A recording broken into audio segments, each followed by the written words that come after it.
सो हम भागवत की चर्चा करने की चेष्टा कर रहे हैं और नैमिषारण्य में 88,000 ऋषि, शौनक आदि ऋषि सूत गोस्वामी जी से प्रश्नों का प्रश्न कर रहे हैं। और प्रश्न करते करते उनके मन में कुछ विचार आए और शौनक जी जो हैं उन ऋषियों के आधार पर उनसे कुछ बात कहते कहते हमारा जो भाग्य इतना है कि आप जैसे संत जो हैं आपका आपके दर्शन हुए और आपका हमको सत्संग मिल रहा है। और यहाँ पर शौनक आदि ऋषि कहते हैं कि हे सूत गोस्वामी जी, आयु हरति सवे पुंसा उद्यम अस्तुच जनसो। हे सूत जी, जो मनुष्य की आयु है वो सूर्य अस्त और सूर्य उदय इसके बीच खत्म हो जाती है। हर रोज सूर्य उदय होता है, सूर्य निकलता है और सूर्य अस्त होता है, एक एक दिन निकलता जाता है और हमारा जो भी आयु है वो नष्ट होती जाती रही है। और आयु के संग संग जो भी हमारी संग्रह करते हैं हम अपने जीवन के अंदर, जन्म लेने के तुरंत बाद थोड़ा सा होश आती है तो हम अपने खिलौनों का संग्रह करने लग जाते हैं। हमारी जो सबसे महत्वपूर्ण आवश्यक चीज होती है वो है कि हमको खेलना है, खिलौनों से खेलना है। माँ कभी उससे खिलौना ले ले तो बच्चा रोने लग जाता है क्योंकि उसको उससे बहुत आकर्षित है। उस वही उसके लिए सबसे ज्यादा महत्वपूर्ण वस्तु है उस समय के लिए। मगर इस सूर्य के उदय होने में और सूर्य के छुपने के इस अंतर्गत वही वस्तु जो इतनी महत्वपूर्ण थी बचपन में, धीरे धीरे उसकी महत्वता खत्म हो जाती है। बच्चा थोड़ा सा और आगे बढ़ता है, पढ़ाई महत्व हो जाती है। पढ़ाई के बाद डिग्री मिल जाती है, फिर वो अपना पैसा कमाने की उसकी महत्वता हो जाती है। जो जो वस्तु उसके जीवन में एक समय में इतनी महत्वपूर्ण होती है, जैसे पढ़ाई, उस कुछ सालों के बाद जब आदमी व्यक्ति 30-40 साल का हो जाता है तो पढ़ाई की उसको, भले वो पढ़ा, समय लगा, मगर उसकी वो महत्वता, उसकी जो जैसे वो उसकी व्याकुलता कि किस तरह मैं अपने एग्जाम में पास करूं, क्या करूं, मगर वो खत्म हो जाती है। धन संपत्ति कमाता है व्यक्ति, परिवार को पालने के लिए समय आता है, उसकी भी आवश्यकता खत्म हो जाती, क्योंकि जब अधेड़ उम्र आती है या बुढ़ापा आता है, बीमारी आ जाती है, तब पैसे की इतनी महत्वता नहीं रहती। जिस पैसे के लिए व्यक्ति कुत्ते की तरह काम करता है, भागता है इधर उधर, जो भी कुछ, उसके लिए उसकी महत्वता खत्म हो जाती है। तो यहाँ पर शौनक आदि ऋषि कहते हैं कि आयु और आयु के संग जो भी कुछ है सब कुछ वो नष्ट होता जाता है, परंतु एक वस्तु, शौनक आदि ऋषि कहते हैं, हे सूत गोस्वामी जी, एक वस्तु कभी खत्म नहीं होती। वो है तसे यत यत क्षणित। जो क्षण, जो जीवन की घड़ी, जो भी समय उत्तम श्लोक है वार्ता, जो कृष्ण के प्रति, भक्ति के प्रति जो लगाया है, कृष्ण के, विष्णु के प्रति जो लगाया, उसका कभी नाश नहीं होता, कभी होता ही नहीं है। कोई ऐसे समय आएगा नहीं कि जो नाश हुआ। जैसे अब ये सत्संग कर रहे हैं, ये जो घड़ी है हमारी, जो भी 1 घंटा हम कृष्ण की बात करते हैं, सुनते हैं, तो ये हमारा फिक्स्ड एसेट है, इसका कि ये कभी जाएगा नहीं, खत्म नहीं होगा। जिस क्षण हम भगवान कृष्ण के बारे में सोचते हैं, कोई माताएं रोटी बना रही हैं, रोटी बनाते बनाते कृष्ण की उनको स्मरण हो जाता है कि मैं ठाकुर के लिए रोटी बना रही हूँ, जो जो भी कुछ कर रही हैं, राधा रानी को याद करते हैं कि राधा रानी जैसा जो जो कुक है वो ऐसा हो ही नहीं सकता, क्योंकि राधा रानी जब बनाती है कुछ भी तो वो एक ही बार बनाती है, दूसरी बार नई वस्तु बनती है, फिर हर बार नई नई नवीन नव नवीन। ये गोलोक वृंदावन धाम की महिमा है, ये राधा रानी की महिमा है। तो व्यक्ति जब कुछ भी बनाए सुंदर से सुंदर तो याद करता है। तो ये स्मरण, जो भगवान का स्मरण किया हुआ है, वो कभी नाश नहीं होता। क्योंकि यहाँ पर अब ये जो शौनक आदि ऋषि ये कह रहे हैं, हे सूत गोस्वामी, ये जो जीवन है ये बहुत ही महत्वपूर्ण जीवन है। ये कोई लब्ध्वा दुर्लभम इदम, ये सुदुर्लभ, एक दुर्लभ होता है, एक सुदुर्लभ होता है। भागवत के 11वें स्कंद में ये कहते हैं इसके विषय में कि ये जो मनुष्य जीवन है ये दुर्लभ नहीं सुदुर्लभ है, और एक आध जन्म के बाद नहीं आता, 84 लाख जन्मों की जो चक्कर है उसमें से निकलने के बाद तब कहीं जाके मनुष्य का जीवन मिलता है। जल जान लक्षाणी स्थाग्रा लक्ष्मी कर्म रुद्र संख्या पक्ष नाम 10 लक्षण 30 लक्षाणी पशुआ चतुर्लक्षाणी मानुषा। पद्म पुराण में शंकर जी माँ पार्वती को ये उसका व्याख्या देते हैं कि हे देवी, 84 लाख योनियां जो हैं वो जल जानव लक्षाणी, 9 लाख जो योनियां हैं वो जल में रहती हैं। 9 लाख के प्राणी, जल जल प्राणी जो हैं वो 9 लाख की तरह हैं। स्थावरा लक्ष्य विंशति, और ये वृक्ष वगैरह, पौधे वृक्ष, ये जो हैं इनके 20 लाख योनियां हैं। एक आध योनि नहीं, 20 लाख तरह की अलग अलग योनियां हैं। कर्म और रुद्र संख्या का हम देखते हैं, बरसात का मौसम आता है, तरह तरह के कीड़े निकलते हैं। तो पद्म पुराण में कहते हैं कि 11 लाख जो योनियां हैं वो केवल कीड़ों की है। एक योनि आप देखिए, एक योनि के बाद निकले दूसरी योनि के बाद जाए, कितने कीड़े हैं, 11 लाख तरह के कीड़े हैं। कोई व्यक्ति वृक्ष बन जाए तो 100 100 साल वृक्ष, कई तो 500 500 साल, 1000 1000 साल वृक्ष रहते हैं। हमारे वृंदावन में 5000 साल, मगर ऑफकोर्स ये कोई साधारण वृक्ष नहीं है। तो भगवान के समय से वृक्ष बैठे हुए हैं। पक्ष नाम 10 लक्षण, 10 लाख तरह के पक्षी हैं जो आकाश में उड़ते हैं। उसके अंदर मच्छर और ये जो मक्खी, ये सब जो भी उड़ने वाले पक्षी। 30 लक्षानी पशुआ, 3 लाख तरह के जो पशु हैं, कुत्ता बिल्ली गाय घोड़ा ऊंट, जितने भी ऐसे पशु हैं। चतुर्लक्षानी मानुषा, 4 लाख तरह के मनुष्य के जीवन। और आब्रह्मन भुवन को 84 लाख योनियां जो हैं, इसमें व्यक्ति पुनरपि जन्म पुनरपि मरणम पुनरपि जन्म जठरे शयनम। श्रीपाद शंकराचार्य जी कहते हैं कि पुनः जन्म होता है, फिर मृत्यु होती है, फिर जन्म होता है, फिर मृत्यु होती है। पुनरपि जन्म जठरे शयनम, पुनः पुनः मां के गर्भ में जाकर शयन करना पड़ता है। और वहां पर कोई आप ये देखिए बहुत कंफर्टेबल जगह है, वहां पर कंफर्टेबल जगह नहीं है। मेरे को मेडिकल नहीं पता है, मैंने किसी सुना था अंदर इतनी गर्मैश होती है उसके अंदर। वहां पर कोई खिड़की विड़की तो लगी नहीं है ना, केवल माँ की वो जो नाड़ी होती है उसी के संग जुड़ा होता है। तो आप सोचेंगे कैसा कष्ट है वहां पर। ये संसार है बहुत दुस्तार है, बहुत कष्टदायी है ये। भज गोविंदम भज गोविंदम मूढ़ मत है। शंकराचार्य जी कहते हैं कि हे मूर्ख, भज गोविंदम, गोविंद का भजन कर, गोविंद का भजन कर, गोविंद का भजन कर। तो यहाँ पर शंकराचार्य जी कह रहे हैं उसी तरह यहाँ पर जो मनुष्य जीवन है, शौनक आदि ऋषि कहते हैं हे सूत जी, ये जो मनुष्य जीवन है ये बहुत दुर्लभ है। और मेरे को इसमें बात याद आती है, क्योंकि ये जो शौनक आदि ऋषि जो बैठे हैं ये कोई साधारण हमारे जैसे लोग नहीं थे, मूर्ख लोग। आजकल लोग सत्संग में जाते हैं, वो सत्संग नहीं है, एक एंटरटेनमेंट बिजनेस चलता है। जो कथा कहने वाला वो एक धंधा कमा रहा है, पैसा कमाने के लिए कर रहा है।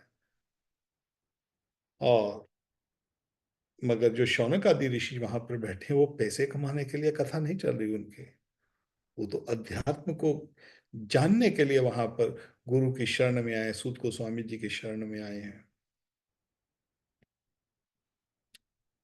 काम इंद्रिय प्रीतो लाभो जीवित जाता जीव से तत्व जिज्ञासा नार्थुजस्य करम भी। सूत गोस्वामी ने ऋषियों को पहले ही बता दिया था, हे ऋषियों, ये जो जीवन है, मनुष्य जीवन जो है, ये जीवन केवल इंद्रिय तृप्ति के लिए नहीं है। ये जीवन है ब्रह्म जिज्ञासा के लिए।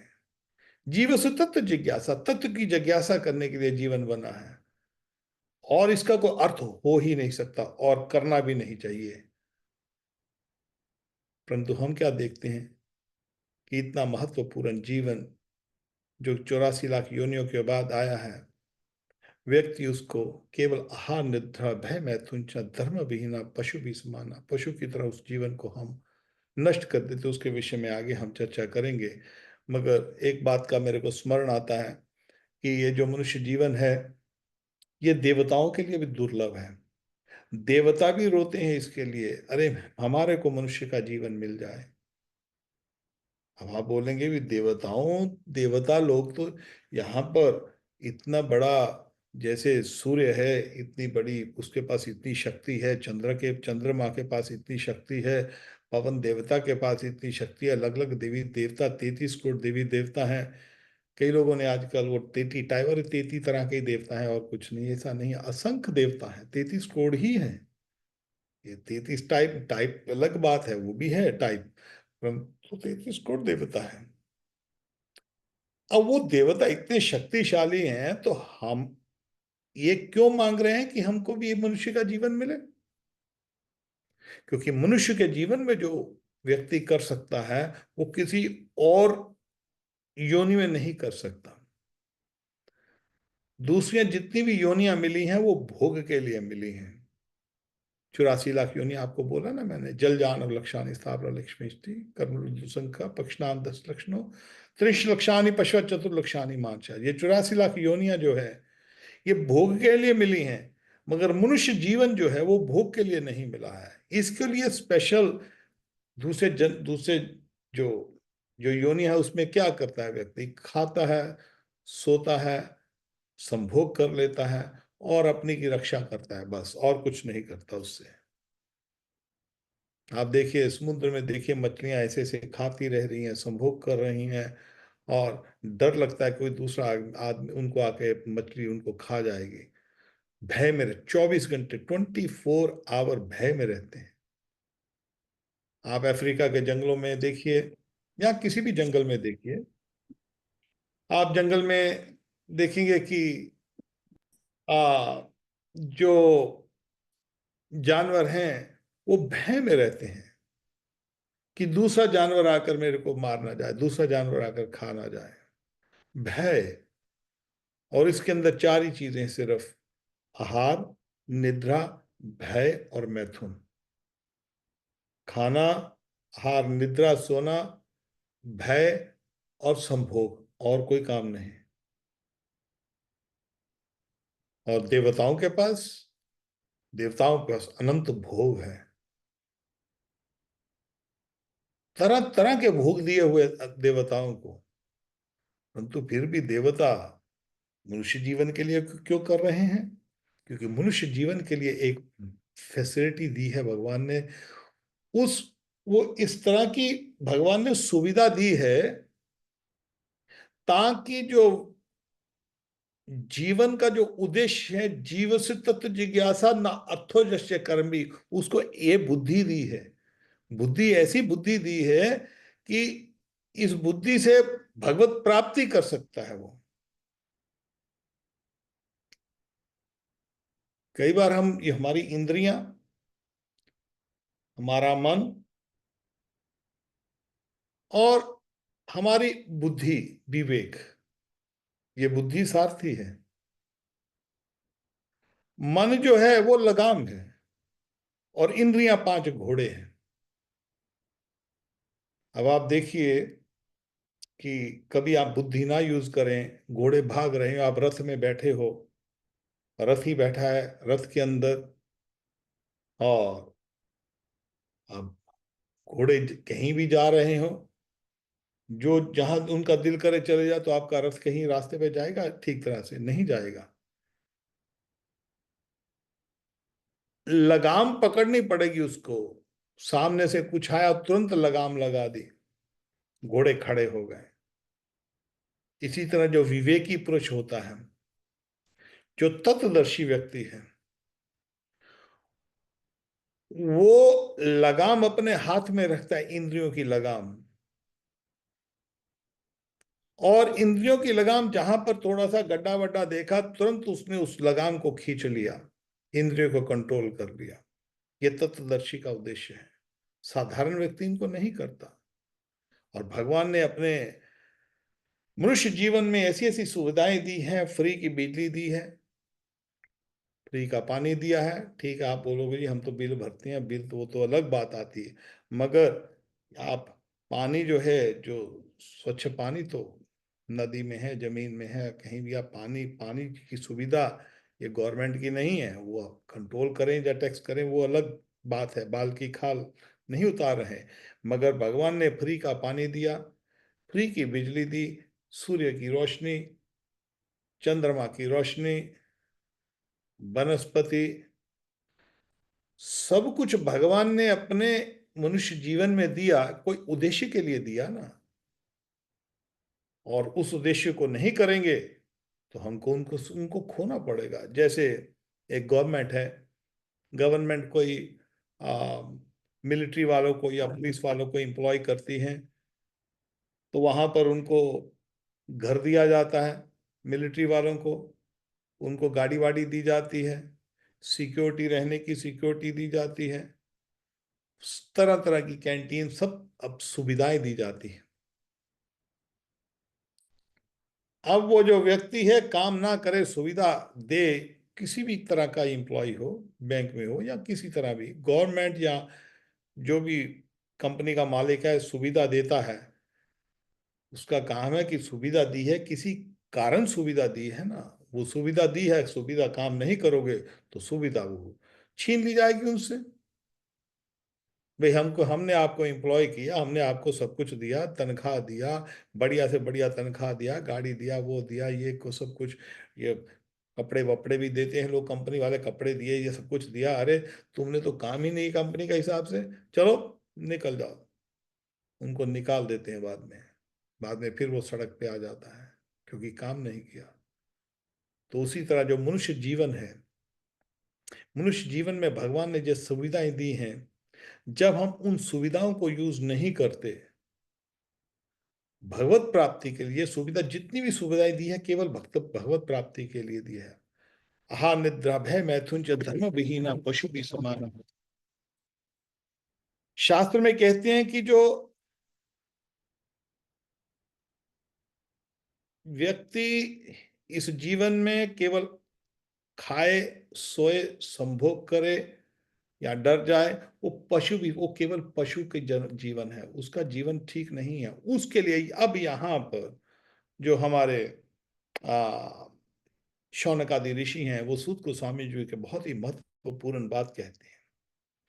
ये जो चैप्टर है दूसरे अध्याय का, जो दूसरे स्कंद का तीसरा अध्याय जो है, भागवत का दूसरा स्कंद और तीसरा अध्याय, तीसरे अध्याय में हमारे लिए बहुत निर्देश दिए हैं। यहां पर वो कहते हैं, तरव किम न जीवंती।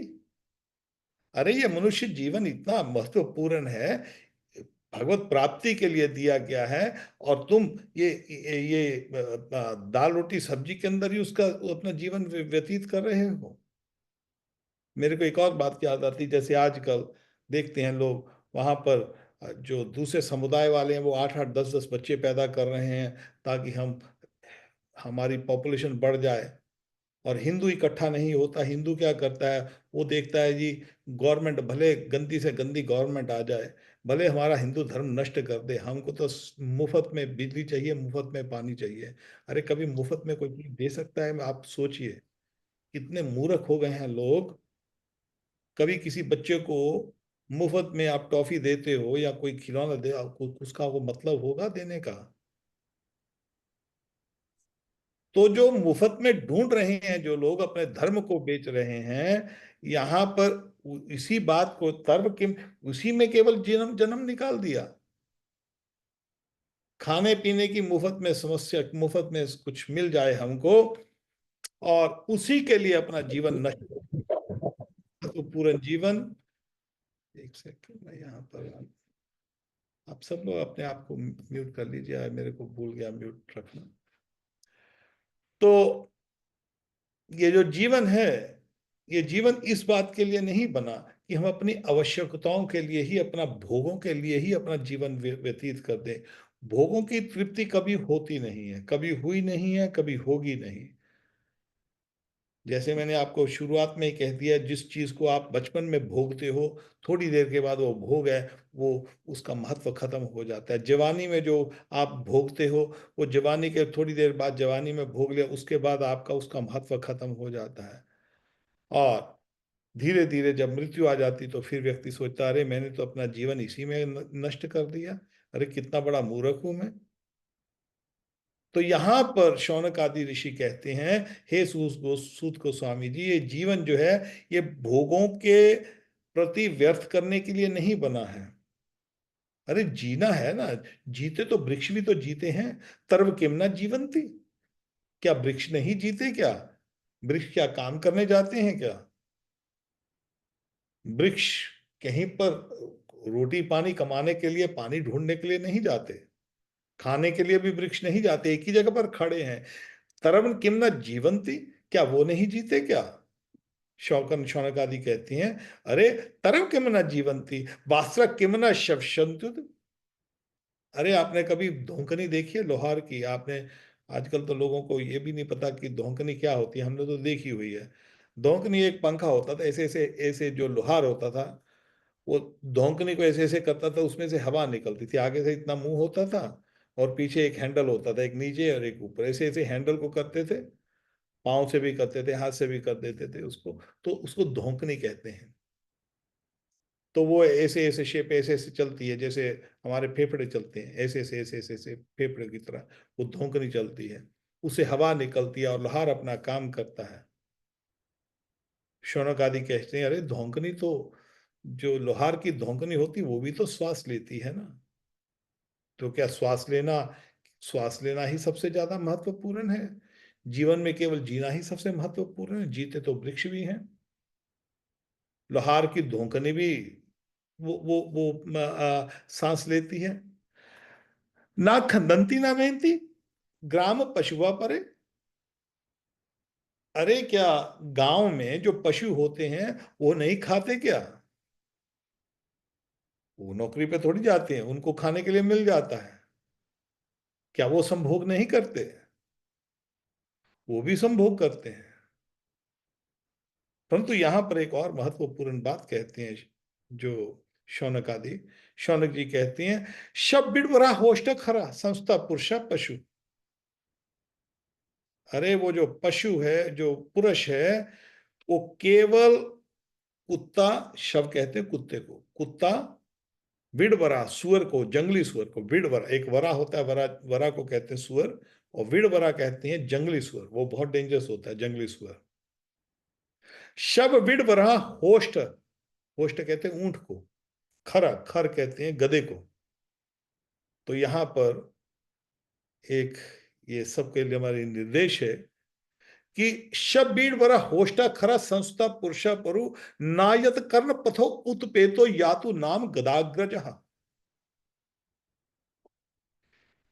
जिस मनुष्य के जीवन में, जिस व्यक्ति के यत कर्ण पथ, कर्ण पथ, पथ कहते हैं रास्ते को, कर्ण, कर्ण कहते हैं कानों को, कानों के रास्ते, ना यत कर्ण पथ, जिसके कानों के रास्ते से उत्पेता यातु नाम गदाग्रज, जिस व्यक्ति के, पुरुष के या पुरुष जीवन के, जिस मनुष्य जीवन में, जिसके कानों के रास्ते से उपेता जातु किसी समय नाम गदाग्रज, कृष्ण की लीलाओं का स्मरण, गदाग्रजा कहती हैं, जो कि बुरे से बुरी जगह, ब्यूटी से ईवल, ईवल का मेरे को हिंदी नहीं मेरे दिमाग में आ रही, ईवल बहुत बुरा, ईवल, उससे भी व्यक्ति जो कृष्ण तारने वाले हैं, गदाग्रज है।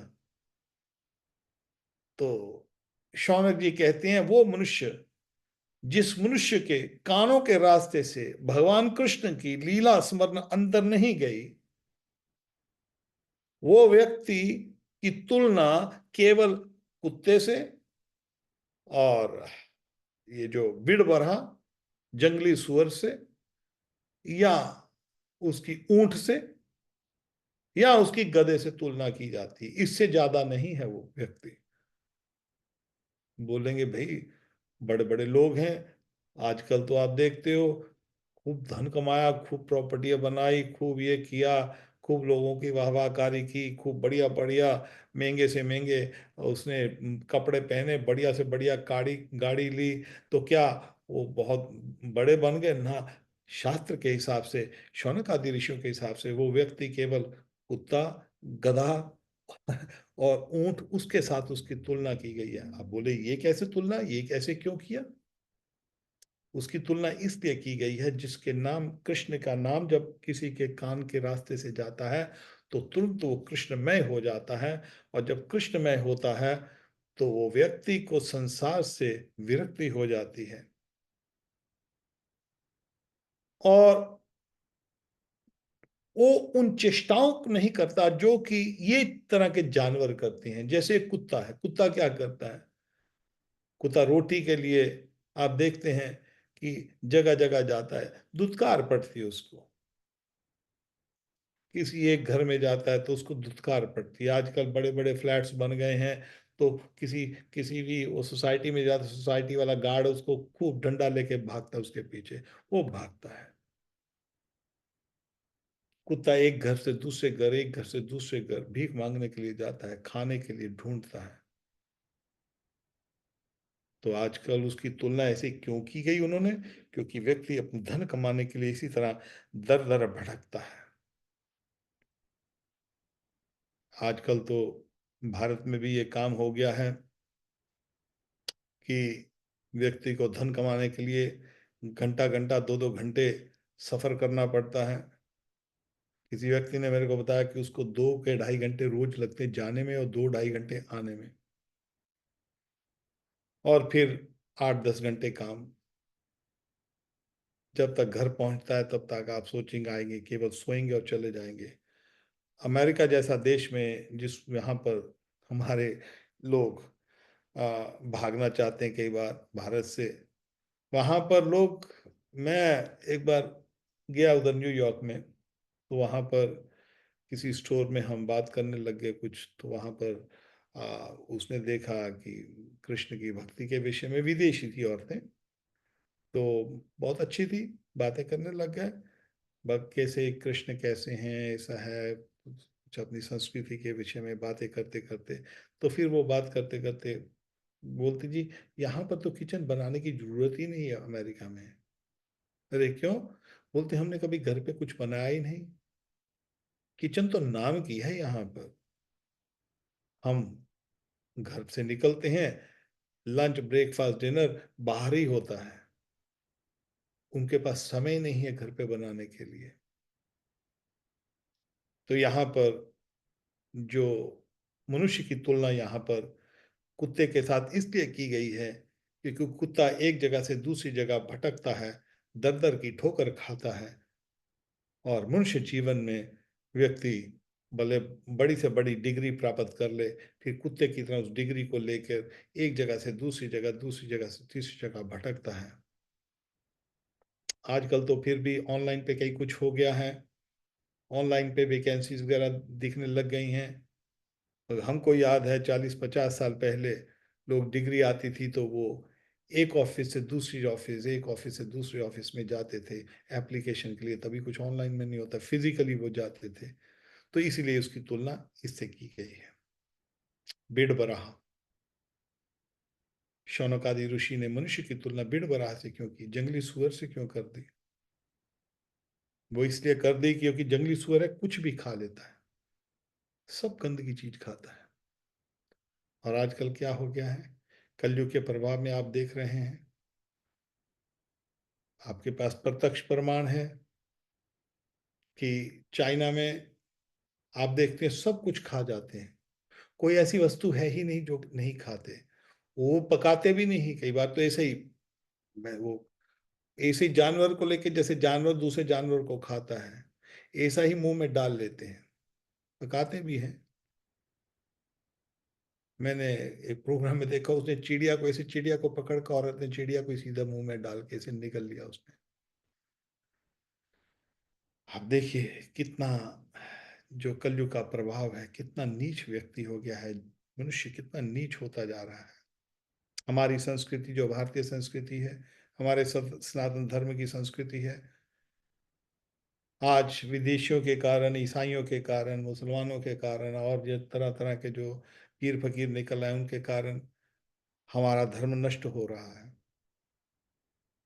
हमारे लोग जो सनातन धर्म में शुद्ध शाकाहारी ठाकुर का भोग ही खाते थे, आज वो भी लोग, वो बोलते जी होटल होटल में जाते हैं, 5 स्टार होटल में स्टेक ऑर्डर करो। स्टेक क्या होती है? गाय का मीट होता है, वो स्टेक बोलते हैं। बोलते जी हम 5 स्टार होटल में बैठे हैं, मेन्यू देके अपने आप को वो समझते हैं हम कोई बहुत बड़े बन गए। अरे नीच बन रहे हो, बड़े नहीं बने हो, नीच बनते हो। बीफ बर्गर, बीफ करो ऑर्डर। बीफ कहते हैं गाय को, एक्चुअली बर्गर होता ही बीफ बर्गर है। ये तो बाद में कुछ लोगों ने ये वेजिटेरियन बर्गर, चीज बर्गर, ये वो जो बर्गर बर्गर बनाने लग गए। तो जब हम इंग्लैंड गए तो वहां पर हमको पता लगा कि बर्गर जो होता ही बीफ बर्गर है। बीफ बर्गर में गाय का मीट जिसके अंदर होता है। और लोग इतना नीच हो गए हैं सुअर की तरह। यहाँ पर कॉफी, 5 स्टार होटल में, मेरे को कॉफी का नाम भूल गया याद, तो एक कॉफी होती है उसको, वो जो बिल्ली को के कुत्ते को, पता नहीं बिल्ली को खिलाते हैं, वो बीज खिलाते हैं कुछ, वो कॉफी वो खाती है। तो वो एक्चुअली अंदर से फिर उसके अंदर सिस्टम में रहते हैं बीज, बाद में वो जो वो मल मूत्र करती है तो उसमें से दोबारा बीज आते हैं, फिर उसको धोते हैं। धोने के बाद बोलते हैं ये सबसे महंगी कॉफी है। यहाँ पर कौन से जानवर की जो मल मल है उसमें से कॉफी बनती है, बिल्ली के, दूसरे और भी कोई जानवर को ऐसा खिलाते हैं वो लोग।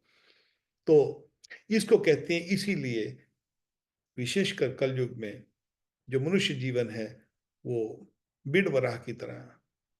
होस्ट, सूजी ने होस्ट से तुलना क्यों यहाँ पर कर दी इस श्लोक में? क्योंकि ये जो ऋषि मुनि थे ये बहुत विद्वान ऋषि मुनि थे जो ये कह रहे हैं। हम उसको भले हमको दुख लगे, अरे ऐसा बोल दिया, वो बिल्कुल सत्य कह रहे हैं। ऊंट क्या करता है? ऊंट कुछ कांटे वांटे होते हैं, वो मुंह खाता है, कांटों को खाता है, और कांटे उसकी जीभ में लगते हैं, वहां से खून निकलता है। और ऊंट ये समझता है कि जो उसके अपना खून ही वो चूस रहा है, और अपने खून को ही चूसते सोचता है अरे कांटे स्वादिष्ट हैं। उसी तरह हम अपने ही मेहनत कर करके अपने ही खून को चूस चूस कर, इसीलिए मनुष्य की जो तुलना की गई है सुख के लिए, भोग के लिए, यहाँ पर शौनक आदि ऋषि ने उसके साथ उसकी तुलना की है। खर, खर कहते हैं गधे को। अब आप बोलें गधे से तुलना क्यों की? वो इसलिए कि गधे को पता है, वो तो आता है बेचारा, वो खूब उसको ढोता है, धोबी ढोता है या जो भी सामान लादने वाला उसको ढोता है। मगर गधे को ये नहीं पता, मूर्ख को, कि ये घास के लिए जो शाम को थोड़ी सी घास देता है उसको खाने के लिए, ये तो घास कहीं भी उसको मिल जाएगी। और संभोग करने के लिए उसकी जो पत्नी उसको बाजू में नहीं लगने देती, मगर फिर भी वो उसके पीछे भागता है। तो इस तरह यहाँ पर शौनक आदि ऋषि कहते हैं कि जो मनुष्य, जिस मनुष्य के कानों के रास्ते से भगवान का नाम नहीं जाता, विष्णु का नाम नहीं जाता, और आगे ये थोड़ा सा, ये बहुत उन्होंने एक एक शब्द में बहुत बहुत गहरा ज्ञान छुपा हुआ है। कोई साधारण व्यक्ति इसको सुनेगा तो बोलेगा अरे इतना।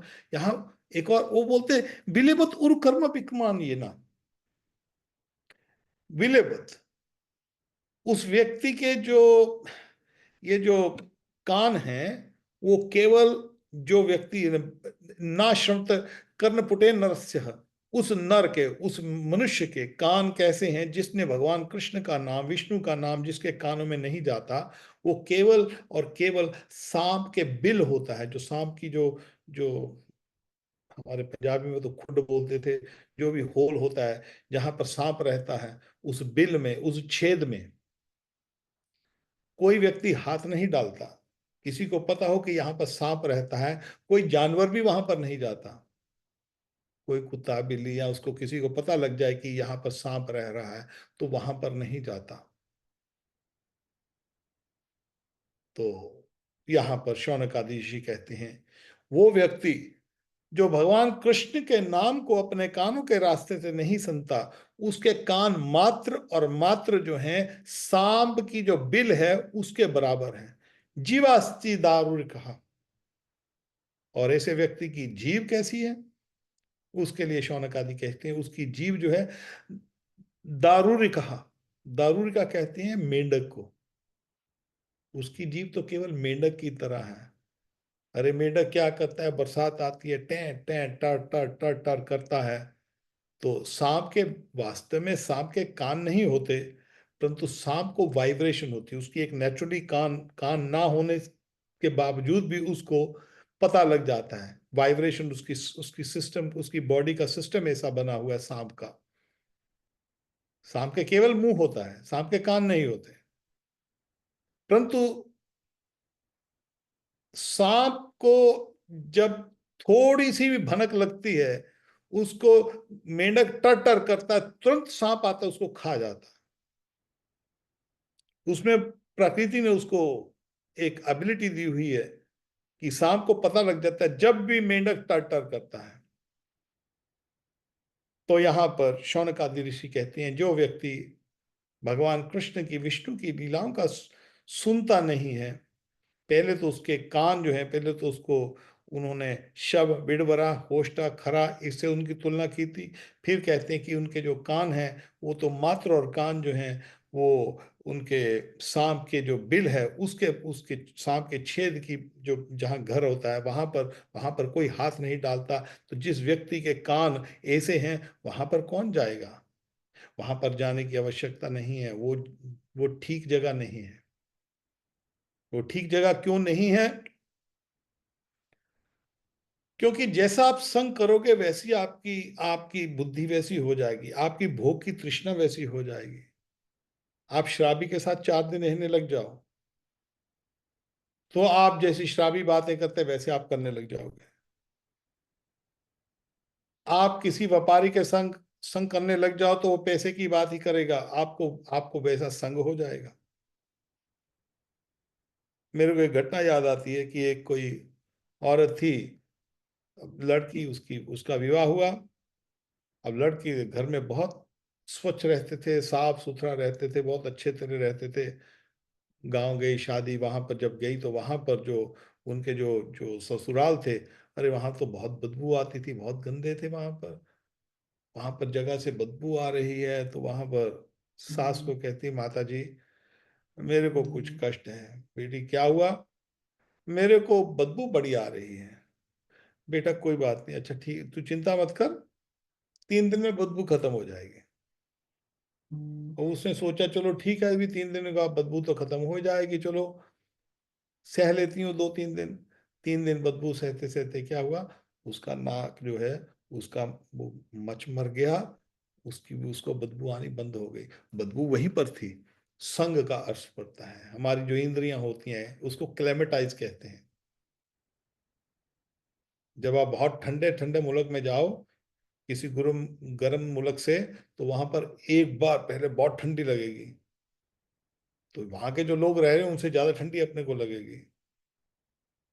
परंतु थोड़ी देर बाद हमारा जो जो बॉडी टेम्परेचर होता है वो क्लाइमेटाइज हो जाता है। या कोई ठंडी जगह से गर्म जगह पे आए, पहले उसको ओफ बहुत गर्मी है, बहुत गर्मी है, फिर उसका क्लाइमेटाइज हो जाता है। तो उसी तरह भोगों के प्रति जैसी हम संगति करते हैं, वैसी जो हमारी जो भोगों की उसी उसी व्यक्ति के वैसी हमारी संगति बन जाएगी। और जब भी, जैसे जिसके कान सांप के बिल की तरह हो जहां कोई नहीं जाता, आप ऐसे व्यक्तियों से संग करोगे तो हमारी भी भोगों की तृप्ति, भोगों की तृष्णा, भोगों की इच्छाएं और बढ़ जाती हैं, जो कि अध्यात्म जीवन के लिए बहुत ही कष्टदायी है। दो ही धारा है। एक धारा है जो कि ठाकुर की तरफ ले जाती है, धारा कहते हैं, जैसे पानी चलता है। जीवन की जो धारा है, दो ही धारा है उसके अंदर, तीसरी धारा कोई नहीं है। एक धारा जो है जो भगवान की तरफ लेके जाती है, कृष्ण की तरफ लेके जाती है। और एक धारा जो है वो इस संसार के भंवर में ही घूमती रहती है। और इसी संसार में सुख और दुख, नरक, स्वर्ग, ये जीवन में भी, और उसके बाद 28 नरक और अतल वितल सुतल जितने भी नरक हैं, भागवत जब हम आगे चर्चा करेंगे उन नरकों के बारे में, उसके विषय में हम डिस्कस करेंगे एक एक नरक में क्या क्या होता है, क्या क्या उसका उसका इफेक्ट है। वो आगे आएगा, चर्चा आएगी उसकी भागवत के अंदर। तो मगर जो धारा जीवन की जो धारा है, भगवान की तरफ धारा नहीं जाएगी, तो धारा वो जो है हमारे को इस संसार में भव सागर में फंसाई रखेगी। और भव सागर के अंदर कभी हम ऊपर कभी नीचे, आ ब्रह्मन भुवन लोको पुनरवती अर्जुन। हे अर्जुन, ये सारा ब्रह्मांड जो है, आप ब्रह्मन भुवन लोको, पूरा ब्रह्मांड, यहां पर पुनर्जन्म होता रहता है। पुनरपि जन्म पुनरपि मरणम, पुनरपि जन्म जठरे शयनम, पुनः पुनः पुनः पुनः ये कष्ट होता रहेगा। इसलिए इस धारा से बेस्ट है कि निकल जाए। और यहाँ पर मेंढक की बात कर रहे हैं, तो मेंढक टर टर करता है, सांप आके उसको, मृत्यु आके उसको एकदम खा जाती है, काल उसको ग्रास कर लेता है। और हमारा जीवन भी इसी तरह, मेंढक की तरह, हम इधर उधर की बातें करते हुए हम अपना जीवन नष्ट कर देते हैं, तो तुरंत काल आता है, मृत्यु आती है और हमको खत्म कर देती है। फिर दोबारा फिर 84 लाख योनियों में फिर कब मनुष्य जीवन मिलेगा, कितने कितने कर्मों से निकलना पड़ेगा, कौन कौन से कर्म किए हैं, और भटकते भटकते भटकते भटकते कभी फिर मनुष्य मिलेगा। फिर क्या, कभी कोई भाग्य होगा तो कोई सत्संग मिलेगा, कोई विष्णु के भक्त के संग मिलन होगा, तब कभी भगवत प्राप्ति की इच्छा जागृत होगी। वास्तव में भगवत प्राप्ति इच्छा सबके पास, सबका काम नहीं है। अब ये समझिए कि सारा संसार भगवान कृष्णमय बन जाएगा, हो नहीं सकता है। ब्रह्मांड थे कौन भाग्यवान जीव, गुरु कृष्ण कृपा पाए भक्ति लता बीज। ब्रह्मांड में कोई कोई जीव है जो कृष्ण की भक्ति करता है। ये सब थोड़ी है कि मुसलमान बन जो जमते जाओ, सुअर की तरह बच्चों को जमते जाओ और बोलो कि ये सब फैल जाएंगे। ऐसे नहीं होता है। भगवान को जानना है, कृष्ण को जानना है। कृष्ण को जानना बहुत मुश्किल है, और बहुत कम लोग कृष्ण की भक्ति प्राप्त करते हैं। कृष्ण के पास भी आ जाए व्यक्ति, फिर शुद्ध भक्ति की प्राप्ति बहुत कम मिलती है। निष्काम भक्ति अन्य अभिलाषता शून्यम ज्ञान करनावृतम अन्नपूर्ण कृष्ण भक्ति उत्तमा। उत्तम भक्ति जो है, भगवान की भक्ति जो प्राप्त करनी है। ऐसा नहीं है जो भी हर कोई कृष्ण का नाम ले रहा है तो इसका मतलब उसको शुद्ध भक्ति प्राप्त हो जाएगी, सीधा कृष्ण के पास चला जाएगा। अरे नहीं, ऐसी बात नहीं है। इतना आसान नहीं है भगवान की प्राप्ति करना। भगवान की प्राप्ति करना आसान है, बहुत आसान है, परंतु उस स्थिति तक पहुंचना बहुत कठिन है। आसान इतना है कि आप समझ नहीं सकते कितना आसान होगा, मगर इतना आसान आप और हम जैसे दुष्ट लोग समझ नहीं सकते उसको। हम नहीं कर सकते उसको। मेरे को एक घटना याद आती बरसाना की। बरसाना में एक कोई मुसलमान था, गुलाब नाम था उसका, गुलाब। अब बरसाना का ही जन्म हुआ उसका, बरसाना का जन्म है। अब आजकल तो कुछ अलग चल चल रहा है, पुराने जमाने में ऐसा नहीं होता था। तो बरसाना में जन्म है, तो वहां पर सारंगी बजाता था वो। तो बरसाने में जन्म के कारण उसकी लड़की को, वो जो नाती थी, सब लोग जाते थे उधर से। वहां पर सीढ़ियां चलती, जो बरसाने में मंदिर में सीढ़ियां चढ़ती हैं, ये वहां की बात है। तो सीढ़ियों में वो गुलाब जो है, वो सारंगी लेके से बजाता था, तो उसकी लड़की, जो छोटी सी लड़की, वो नाचती थी उधर। तो लोग आकर उसको जो भी दो चार पैसे दे जाते थे, तो उसकी, तो सारंगी से, और राधा उसका नाम था, राधा लड़की का नाम था, तो मुसलमान। परंतु सब लोग वहां के बच्चे, लड़की बहुत प्यारी थी, वो छोटी सी बच्ची, छोटी सी बच्ची को राधा राधा कहते थे। अब राधा धीरे धीरे बड़ी होने लग गई, राधा बड़ी हो गई। अब राधा बड़ी हुई तो सब लोग बोले, अरे गुलाब, अपनी लड़की का कोई विवाह नहीं करना तेरे को? तो बोले, पता नहीं, देखो राधा रानी कब करवाती, हमको तो पता नहीं है। तो खैर, उसको लड़की से बहुत प्रेम था, बेचारी अपनी लड़की से। समय के अनुसार उसका विवाह हो गया। जब विवाह हुआ, अब वो जो गुलाब था, वो वो सहन नहीं कर सका अपनी पुत्री का वियोग। वियोग तो अपने पुत्री का कर रहा है, राधा राधा राधा राधा पुकारता था। कहाँ हो राधा, कहाँ हो राधा, कहाँ हो राधा। राधा किसको पुकार रहा? अपनी लड़की को पुकार रहा था। तो बस उस सीढ़ियों पे बैठ जाता था, राधा राधा राधा राधा कर रहा था उधर। अब गुलाब ने राधा राधा करते करते वहां पर, एक दिन क्या हुआ कि वहां पर रात को, उसको ये नहीं पता कि दिन है कि रात है, कोई आ रहा है कोई जा रहा है, मंदिर बंद है, पट बंद हुए रात के। तो वहां पर बैठा वो, वही राधा का नाम जप कर रहा है, अपनी बेटी को याद कर रहा है, राधा। तो वहां पर राधा रानी की कृपा हुई। ललिता सखी बोलती, देख तेरे को पुकार रहा है। राधा रानी को बोलता, हाँ। राधा रानी उसकी बेटी बनकर आ गई। अरे तू कैसे आ गई? बस तूने बुलाया तो मैं आ गई। तो स्वरंगी बजा रहा था तो वो राधा नाचने लग गई। अब जो नाच राधा कर रही है, उसकी उसने ऐसा कभी देखा नहीं था कि मेरी बेटी की जो पायलों की जो आवाज आ रही है, वो पायलों की आवाज एक अलग ही आवाज आ रही थी वहां पर। वैसी पायलों की आवाज उसने, गुलाब ने कभी सुनी नहीं थी। तो गुलाब देखते देखते देखते देखते आंखों से आंसू झरझर बह रहे हैं, देखा तो वहां पर वही राधा रानी स्वयं साक्षात आकर उसकी लड़की बन गई।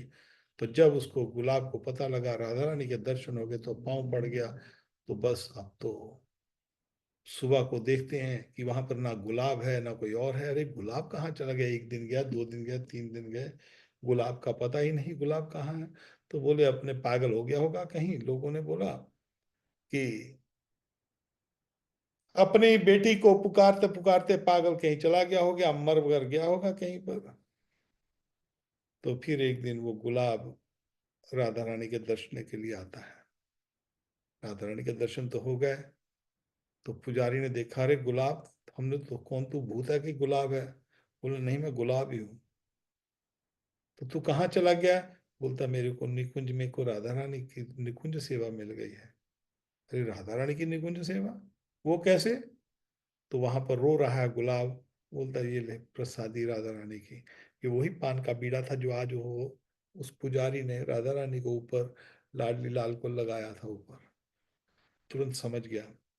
तो भगवान की, कृष्ण की, जो राधा रानी की जो भक्ति है, वहां पर उसको कैसे मिल गई? क्योंकि सिंपल, जो सिंपलिसिटी जो है, जैसे एक मासूमियत, जो बच्चे की जो, जो छोटा सा बच्चा जो मासूम होता है, जब वैसी हमारी हमारी आ, हमारी जो इंद्रियां बन जाती हैं, तब भगवान की प्राप्ति होती है। गंदे मन में भगवान बैठते नहीं है, भगवान तो हैं सब जगह। परंतु भगवान का आभास तभी होगा जब हमारे मन में से गंदगी जो है, और हमारा क्या है, हम तरह तरह की जो, जो हमारे आ, भोगों की तृष्णा के लिए झूठ बोलते हैं, चुगली करते हैं, निंदा करते हैं, भले चोरी भी करनी पड़े चोरी कर देते हैं। अपना उल्लू सीधा होना चाहिए बस। अपना उल्लू सीधा करने के लिए हम सब कुछ करते हैं। चोरी भी करते हैं, चकारी भी करते हैं, झूठ भी बोलते हैं, पल पल झूठ बोलते हैं। तो अब आप बताइए, हमारे मन में वो बैठा, और उसको जस्टिफाई भी करते हैं हम। जब कोई व्यक्ति, हम झूठ बोलते हैं ना, तो हम झूठ बोलने के बाद ये नहीं कहती हमने झूठ बोला है, हम नहीं नहीं, ये सही, मैं जो कर रहा हूं ये बिल्कुल सही है, अपने आप को जस्टिफाई करते हैं, हम सही कर रहे हैं। चोरी कर रहे हैं उसको भी जस्टिफाई करते हैं, नहीं हम ठीक हैं, वो गलत है। और वास्तव में जो चोर होता है, वो चोर चोरी करता है, वो कभी ये नहीं सोचता कि मैं गलत हूं। शराबी, जब शराबी शराब पीता है, तो वो नहीं समझता कि वो गलत है। वो बोलता मैं ठीक कर रहा हूँ। यही पागल है जो मेरे को बोल रहे हैं कि तू शराब मत पी, या तू ड्रग्स मत खा, या तू ये मत, वेश्यावृत्ति मत कर, यही पागल है। उसको धीरे धीरे वो इम्यून हो जाता है। मगर हम सब कुछ करते हैं, और भक्ति करते हुए हरे कृष्ण, अपने आप को घमंड, अपने आप को, अपने आप में लोगों से रिकॉग्निशन करना। भाई देखो, कोई कोई व्यक्ति, अरे कंठी माला पहना, तिलक पहना, देखो जी मैं तो भक्त हूँ, मैं तो बहुत भक्त हूँ, मेरी मैं तो बहुत अच्छा हूँ। अरे लोगों में, दूसरों में बुराइयां, हम तो, हमारे में बुराई नहीं है, हम तो देखो जी पाठ पूजा करने वाले आदमी हैं। वो घमंड हो गया। हम पाठ पूजा करने वाले आदमी हैं, मैं पाठ पूजा कर रहा हूं, समझ लो वो घमंड हो गया, मैं कर रहा हूं।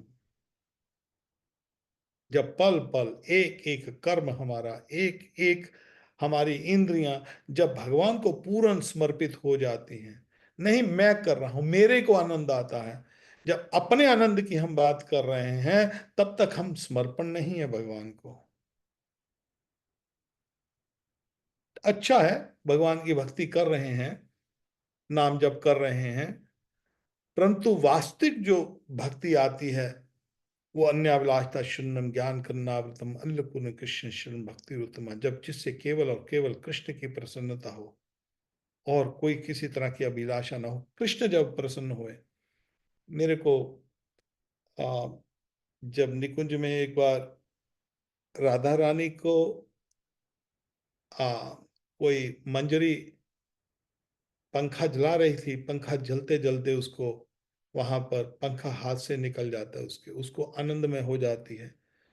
तो आनंद में, भक्ति की आनंद में पंखा निकल गया, मगर वो अपने को धिक्कारती, अरे मैं राधा रानी के सुख के लिए अपने सुख को मैं प्राप्त कर रही हूँ, मैं अपना सुख अनुभव कर रही हूँ। राधा रानी सुखी होनी चाहिए, उसमें कृष्ण में कृष्ण सुखी हो। जो भी भक्ति का मेरे को अवसर मिला है इस जीवन में, और हमको कोई संसार में जाने ना, भगवान की भक्ति करने के लिए संसार में कोई ना जाने हमको, किसी को पता ही ना लगे कि हम भक्ति कर रहे हैं, केवल ठाकुर को पता होगी भक्ति चल रही है।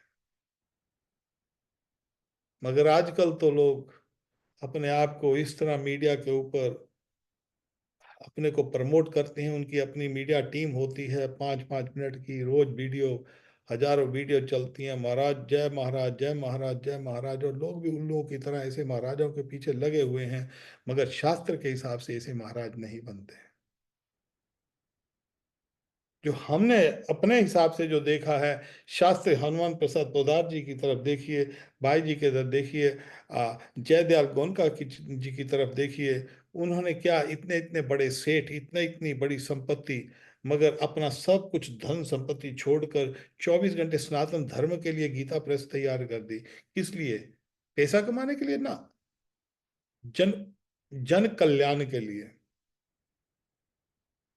आपने लोकनाथ गोस्वामी, हमारे चैतन्य महाप्रभु के जो प्रमुख 6 गोस्वामी हैं, रूप सनातन भट्ट रघुनाथ, जीपाल बरदास रघुनाथ, उनसे भी पहले 2 गोस्वामी आए, भूगर्भ गोस्वामी और लोकनाथ गोस्वामी।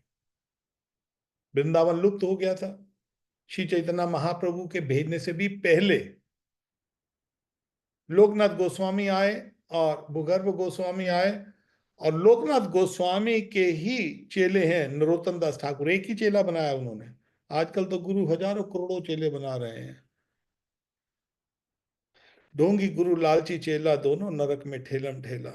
चेले ऐसे नहीं बनते, गुरु भी ऐसे नहीं बनते। लोकनाथ गोस्वामी जी इतने वरिष्ठ, तो उनके बाद 6 गोस्वामियों ने जब लीला समाप्त कर दी अपनी, तो वहां पर कृष्णदास कविराज गोस्वामी जी को भक्तों ने कहा, महाराज आप चैतन्य महाप्रभु की लीला का वर्णन कर दीजिए, उसके लिए आप चैतन्य चैतन्यता लिखिए। अब लोगों ने निवेदन किया, तो कृष्णदास कविराज गोस्वामी ने कहा, अच्छा ठीक है, आप शायद भगवान ने हमारे हाथों से ये सेवा करवानी है। तो उन्होंने उनके जो विग्रह हैं, आप जब भी जाइए वृंदावन में आइए आप, राधा दामोदर मंदिर में राधा वृंदावन चंद्र उनके विग्रह वहां पर स्थापित हैं, कृष्णदास कविराज गोस्वामी जी के, जिनकी वो पूजा करते, सेवा करते थे। तो वो उनके पास आते हैं, राधा वृंदावन चंद्र के जब प्रणाम करते तो उनके गले का जो हार है तुरंत गिर के उनके गले में पड़ जाता है, तो पता लग गया कि ठाकुर जी परमिशन दे रहे हैं, ठाकुर जी कहते हैं काम करो ये। अच्छा ठीक है। कृष्णदास कविराज गोस्वामी जी ने भगवान का ये आ, एक साइन एक प्राप्त किया, और फिर बाद में वो लोकनाथ गोस्वामी के पास जाते हैं।